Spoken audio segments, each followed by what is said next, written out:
So today I was actually in conversation with my peer mastermind that I'm a part of.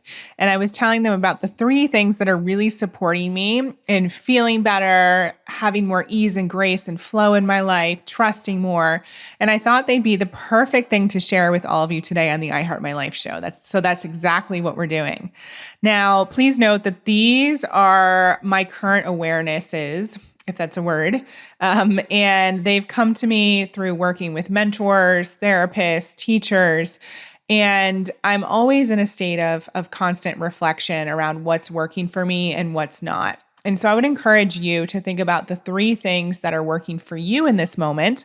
It may be some of the ones that I share today, but it may be something completely different. Regardless, that awareness is so key to your success, your happiness, your joy, your next level.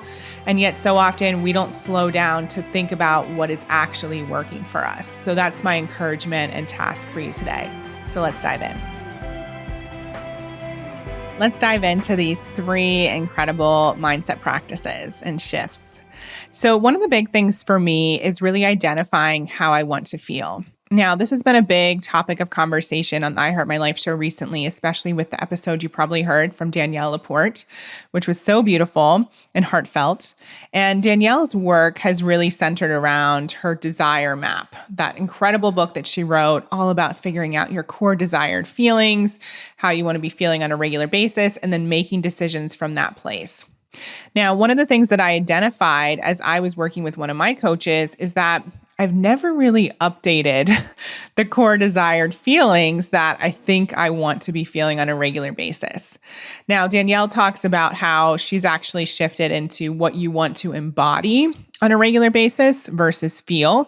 But for me, I feel like they're interchangeable, at least in my mind. So I've been tuning in to both of those questions. How do you want to feel and what do you want to embody?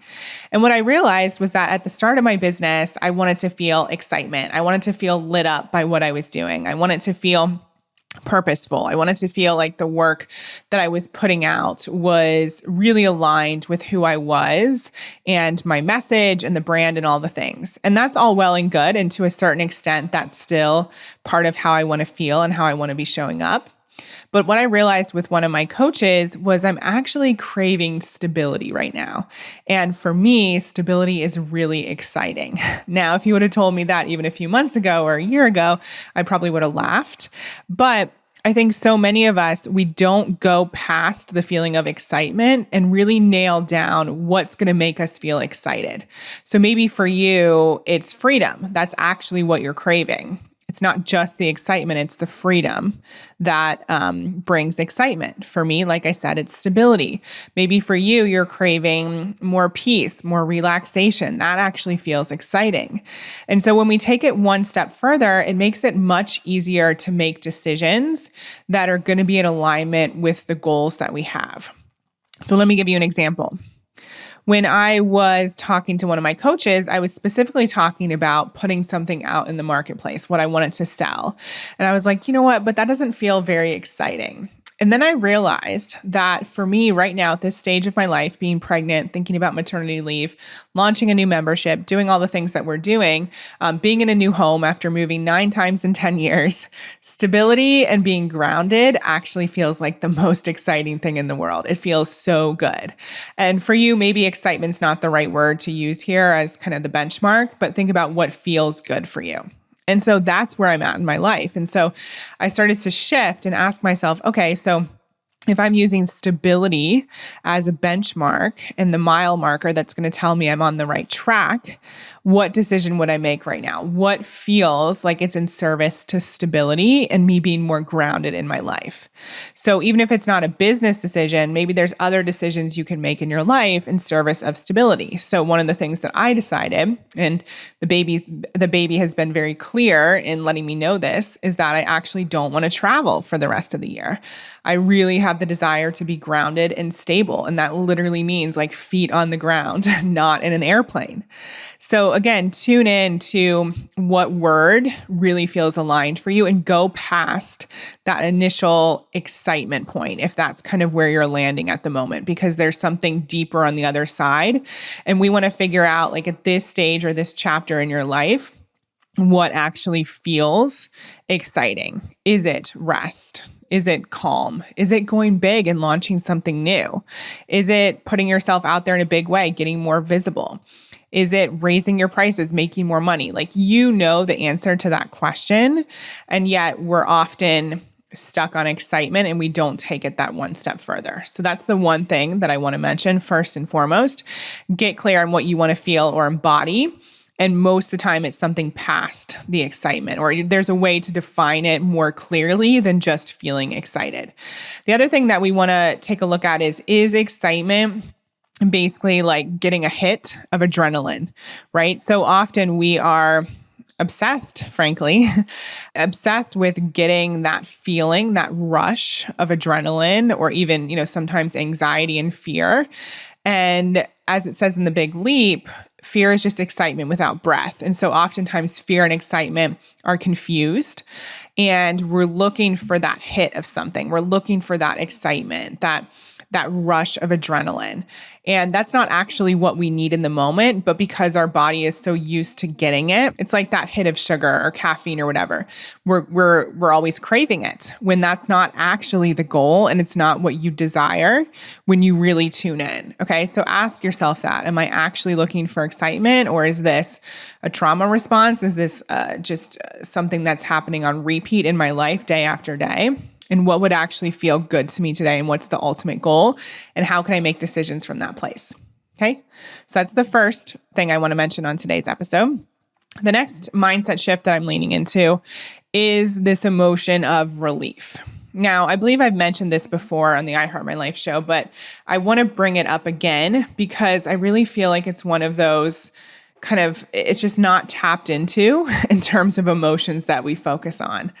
And so even recently, I was having a conversation with a colleague, and she was just talking about being so stressed out and all the things that, were coming up for her around launching a new part of her business and just all the stuff that comes with newness. And I asked her, what would feel like relief for you? And sometimes that answer is really simple. It's taking a nap. It's hiring that other staff member. It's turning something off for the time being or moving out a launch.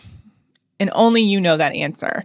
But when you tune into relief, and, relief is it's like a breath, a sigh of relief, right? Our shoulders automatically go down.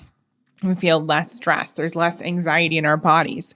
When we tune into that and we ask ourselves that question, it opens up so many doors and a level of awareness that we might not have had before. And so when we think about the opposite of relief, we're really tense, we're holding on for dear life. It feels like a lot of pressure. We don't necessarily have calm in our life or peace or trust. Feels like we're on edge. And we're looking to shift into the opposite and make decisions from that place. So ask yourself, what would feel like relief for me, especially if you're in that moment, the moment of stress, high pressure, all those things I just described. What would feel like relief for me? And just tune into the answer, because there's no right or wrong, and only you can answer that for yourself. And as you can see, a big theme of today's episode is really you tuning in and trusting your intuition, and just giving yourself the time and space to even ask these questions. So much of success and going to the next level and you becoming the best version of yourself and creating more joy and happiness is about personal awareness. And yet we're moving so quickly as a society that we don't let ourselves tune in to what the reality actually is and what we truly need. But the amazing thing is our body will tell us. And so feel this in your body. When I ask you to tune into relief, don't use your mind. Feel into your body and just ask yourself about different scenarios. Feel into how it would feel to have a private chef, or to be ordering food from a meal service on a regular basis instead of needing to cook, or having that additional team member, or putting out that offer. For some people, I work with a lot of coaches, there comes a period where they're like, I don't want to do one-on-one work anymore. It doesn't fulfill me. But sometimes in service of relief, or even going back to what we talked about previously, stability, you can tune in to whether putting something out in the world or selling something actually does feel aligned in the moment. It feels relieving to have that stable income. It feels relieving to have that client. And you can also identify some of the different nuances. So maybe the people you worked with in the past weren't ideal clients, and that's why it didn't feel good. It didn't feel relieving. It felt stressful. But you're aware enough now to know it wasn't the offer that you put out there that felt out of alignment. It was the people. And you can shift that up starting today. So you can see that when we tune in and we give ourselves the time and the space, it can bring about such awareness that it enables us to be crystal clear, and then we can make decisions from that place. So many of us are making decisions from a place of like the previous version of the person we used to be or a previous chapter of our life, just like I described a few minutes ago when I was focused on the excitement, which is what I want it to feel at the beginning of building a business, right? So check in with what you need right now and what would feel like relief for you. The final piece I want to cover in today's episode is this 3-word statement that has the power to change anything in your life and help you shift out of the stress response and into just a knowing that everything is happening for you and everything's happening in the right way. And this phrase is, "You're doing great." Now, I came up with this through a conversation that I was having with a colleague.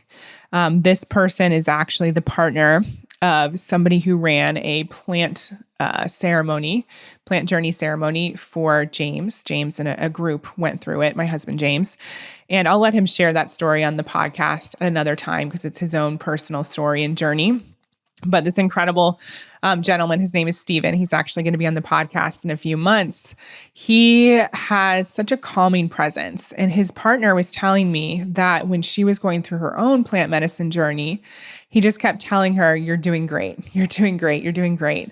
And she really adopted that as sort of a mantra for herself, even outside of the plant medicine journey, when she's talking to her girlfriends or working with clients or even alone on a daily basis, struggling in her own life. She says, "You're doing great. You're doing great." And we were talking about how those 3 little words have the power to calm us, to shift us back into presence, to shift us back into gratitude for what's happening in the moment, to build confidence, right? Because so many people are struggling at this point in time and are nervous about what's coming in the world. And we can get so overwhelmed with the current reality and forget that we are doing great. You know, if you're a mom listening to this, you're juggling a million things. I know we have a lot of mom and business owners listening to this podcast. How often do you stop and tell yourself that you're doing great? Probably not often enough. How often do you tell your girlfriends or your partner or your spouse or whoever you're doing great? Just those simple words and that reaffirmation that we are doing great, it can mean so much. And I really think this is important for those of us who are high achieving, where we're often on to the next thing before we've even acknowledged the thing that we're currently doing. So just imagine that if you spent a few seconds every day just telling yourself you're doing great, practice it today.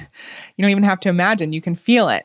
You know, think about how that would shift things in your life, just that acknowledgement. And, you know, so often we don't take the time to do that. And we are on to the next thing before the other one's even been completed or celebrated. That's why I'm so passionate about us taking the time to actually acknowledge what we're doing well, especially in those moments of struggle and challenge. I know a lot of people, like I said, are feeling the weight of the world on their shoulders at the moment. I have people in my community struggling in marriages, struggling with building businesses and running, a household and having kids. And it's a lot. There's a lot happening in the world. And as a society, we move so quickly, and so pausing isn't part of the normal routine.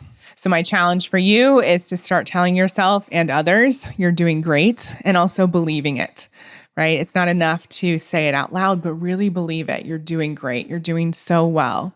Things are happening as they're meant to. You can handle this. You can do it. And of course, reach out for support. You don't have to do this on your own. It's not a mantra about being superwoman and never asking for help, but it is reminding yourself that you're doing great and feeling into that. So I hope these lessons and shifts speak to you today. If any of them resonate with you, definitely send me a message at info@iheartmylife.com or DM me on Instagram. I'd love to hear from you.